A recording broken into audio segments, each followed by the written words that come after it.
Fish and Chips is a show about a rivalry that goes back generations between a mutant and a ferocious feline. Well, not exactly. I'm not lying. The show is about this rivalry, but I sort of just made it sound a lot cooler than what it is. The mutant isn't much of a mutant. They call him a mutant, but all he was a fish that evolved to have legs, feet, and lungs. So that fish no longer had to be a fish. This fish was called Hubert J. Fish, and he became what is called a landling. This landling lived in Brooklyn, which is inhabited by cats, not people. Hubert J. Fish devoured a cat with the name of Barbotus. Fast forward 336 years, their great-great-great-great-great-great-great-great-great-great-grandkids, maybe I missed a few greats in there, who knows, the grandkids are feuding. Hubert J. Fish's descendant is Fish. That's it, just Fish. He wears a necklace with one of Hubert's bones on it. Fish's only desire in the world is to evolve and become a landling just like his ancestor. Fish believes that by wearing his evolved ancestor's bone, it will help him evolve faster. Barbotus's ancestor is Chips, a little kitty cat, and his life goal, well, I don't know if it's his life goal, but his main goal is to steal that bone Fish wears around his neck.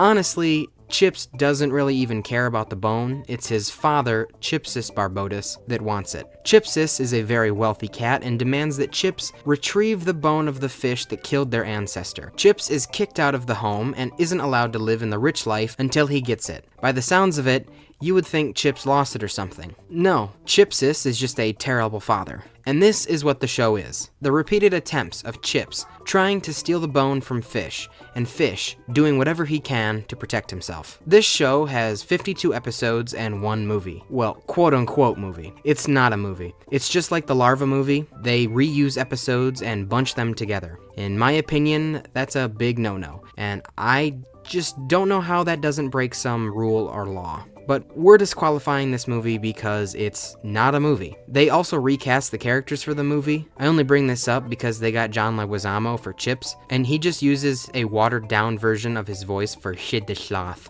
She's a catfish who waits tables at the local diner, which is where my trouble with Fish and the bone really began. Each of these 52 episodes is a whopping 13 minutes long. That's longer than a SpongeBob episode. I'm not gonna sit and complain about this show yet, but I need to say it now. 13-minute episodes are just way too long for this show. Like, really, really long. I think 7 minutes max, but realistically more like 4 or 5 minutes each. Each episode's story is really only good and unique for that amount of time, but then stack on another 8 minutes and it just drags for what feels like forever. And because every episode drags, they unfortunately lose what would have been unique storylines, but instead just blend all together because it's just chasing and chasing and chasing. For example, when Chips' plots to steal the bone inevitably fail, there is always so much recouping, always stepping back, finding his bearings, and then devising a very slightly different plan. And with multiple minutes of this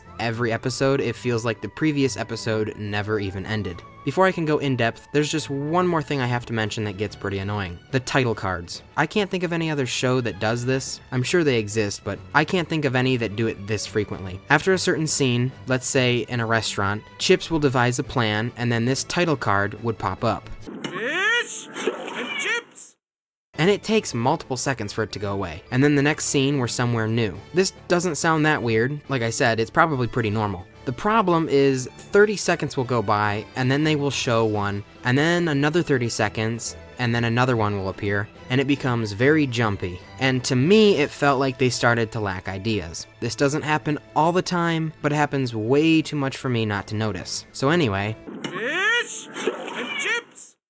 the characters, Fish, I've already talked about him a little. He is constantly on the defense from Chips. So much so that he goes around with bodyguards. He has a friend clam lady thing named Moraine, and she can produce oxygen bubbles. Some of the stories revolve around him doing some tasks for her in exchange for the oxygen bubbles. He uses these oxygen bubbles on the surface, and once on the surface, he eats it, and for a short period of time, he can stay up there.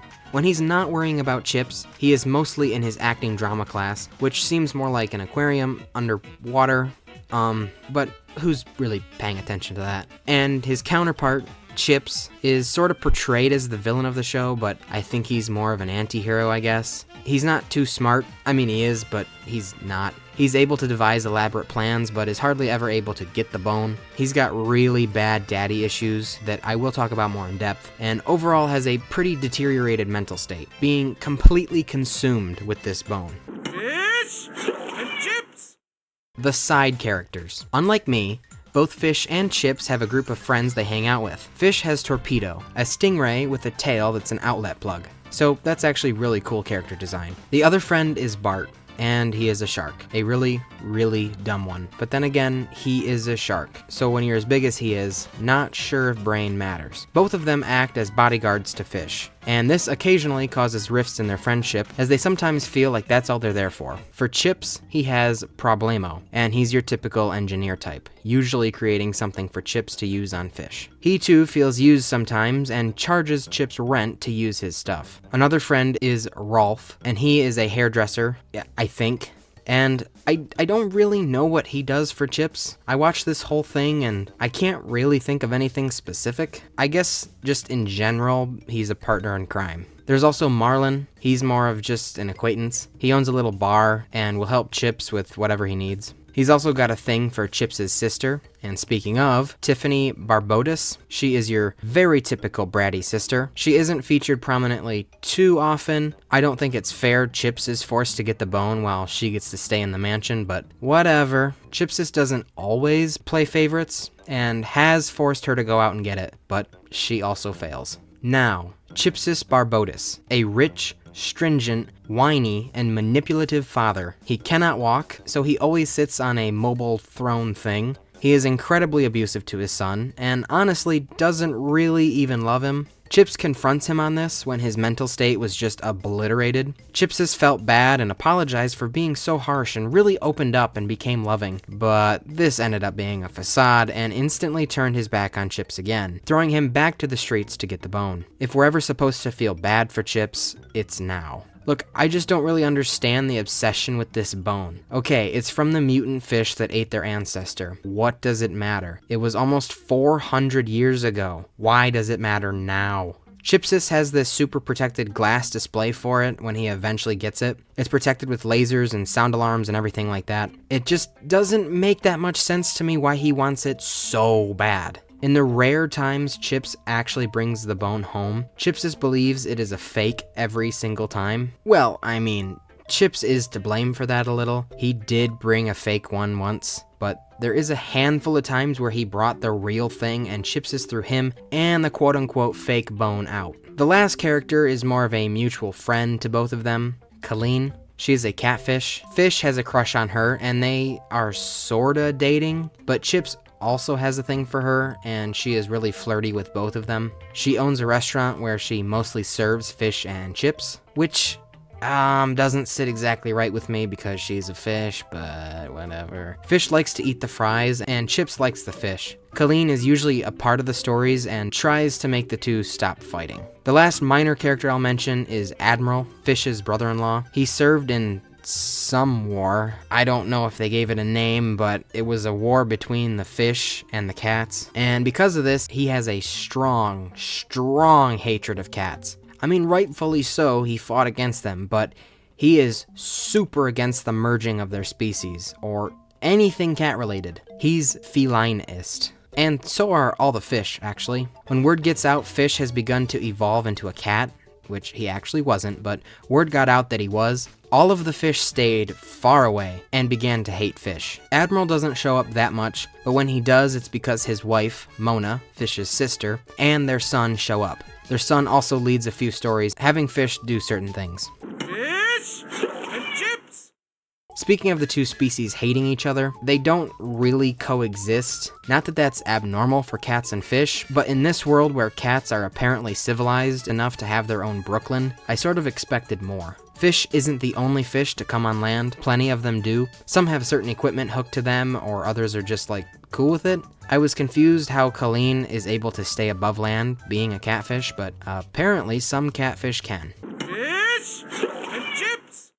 Let's talk about their show-long rivalry, The Bone. Every episode revolves around it, so it's rather important. Just like fish evolving, there isn't really a conclusion to it, so there's that. There are certain instances where it really becomes confusing where their priorities lie. In one episode, they think they lose the bone, and then both of them become alcoholics. Sometimes, though, it's really questionable if this fight is actually about the bone. In one episode, Fish gets amnesia, and thus no longer cares about the bone, so this makes Chips lose all excitement, and wants to help Fish get his memory back, but only so he can be boastful and prideful that he finally won against Fish. In a different instance, in one of his many plots, Chips pretends to not want the bone anymore, and Fish goes absolutely bonkers. Their relationship also has its questions. Most of the time they are rivals, but sometimes they are willing to put aside their differences. Rare, but they have done it, but usually for some other character or purpose. Things have never been amicable for the bone, except for one time that makes no sense. Fish decides to share custody of the bone with Chips. Every other day, one of them gets it. This story made no sense and threw away how careful Fish was with the bone. Also, I feel like I should mention this while on the topic of their friend/enemy ship. Up to you what you want to call it.